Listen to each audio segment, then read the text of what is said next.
இன்றைக்கி வந்து நம்ம பீர்க்கங்காய் வெஜ் கறி செய்ய போகிறோம் குழந்தைக்காக. அதனால் ஸ்பைசஸ்ஸு கொஞ்சம் ஐட்டம்ஸ் எல்லாம் கம்மியாகவே இருக்கும். ஒரு மீடியம் சைஸ் பீர்க்கங்காய் எடுத்து பொடியை கட் பண்ணி வச்சுருக்கேன். ஒரு ஆஃப் ஆனியன் வந்து நீல வாக்கில் கட் பண்ணி வச்சுருக்கேன். ஒரு குட்டியாக இருக்கிற தக்காளி, ஒரே ஒரு காஞ்ச மிளகா. இப்போ வந்து நம்ம ப்ரிப்ரேஷனை பார்த்துடலாம். இப்போது கடாயை வச்சு ஹீட் பண்ணியாச்சு. இதில் வந்து நம்ம கட் பண்ணியிருக்கிற ஆனியனை சேர்த்துக்கலாம். இது கூடவே ஒரே ஒரு காஞ்ச மிளகாவை சேர்த்துக்கலாம். சேர்த்துட்டு நல்லா வதக்கி விட்டுருவோம். இங்கே பாருங்கள், ஆனியன் வதங்கினதுக்கப்புறம் ஒரு 1/4 டேபிள் ஸ்பூன் அளவுக்கு சும்மா ஒரு சிட்டிகை ஃப்ளேவருக்காக சும்மா ஒரு சிட்டிகை அளவுக்கு வீட்டில் அரைச்ச சாம்பார் பொடி. இது வந்து நம்ம புளி குழம்பு சாம்பார் தவிர மற்றது எல்லாத்துக்குமே நம்ம யூஸ் பண்ணிக்கலாம். வதக்கி விட்டதுக்கப்புறம் ஒரே ஒரு பொடிசை கட் பண்ணி வச்ச தக்காளியை சேர்த்துக்கலாம். சேர்த்துட்டு இதையும் நல்லா கலந்து விட்டுக்கலாம். அப்படி எல்லாம் சேர்ந்து வதங்கி வரட்டும். இதுக்கு வந்து தேவையான அளவுக்கு உப்பு சேர்த்துக்கலாம்.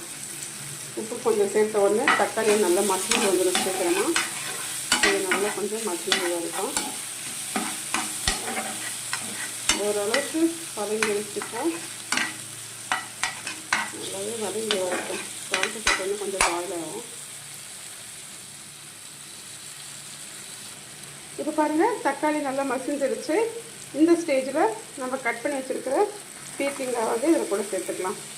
எல்லா பீர்க்கங்காயும் நம்ம வெட்டி வச்சுருக்கிற பீர்க்கங்காயெல்லாம் சேர்த்துட்டு நம்ம வதக்கி விட்டுடலாம். ஏன்னா நமக்கு வந்து தேவையான அளவுக்கு உப்பு இதில் ஏற்கனவே சேர்த்து வச்சு அதை வந்து நல்லா மிக்ஸ் பண்ணிவிட்டு கலந்துட்டு ஒரு தண்ணியெல்லாம் ஊற்றணும் அவசியம் இல்லை.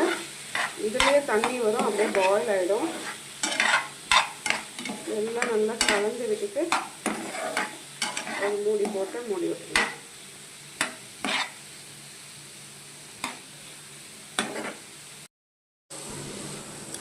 அவ்வளோதாங்க, சூப்பரான பீர்க்கங்காய் கறி ரெடி ஆகிடுச்சு.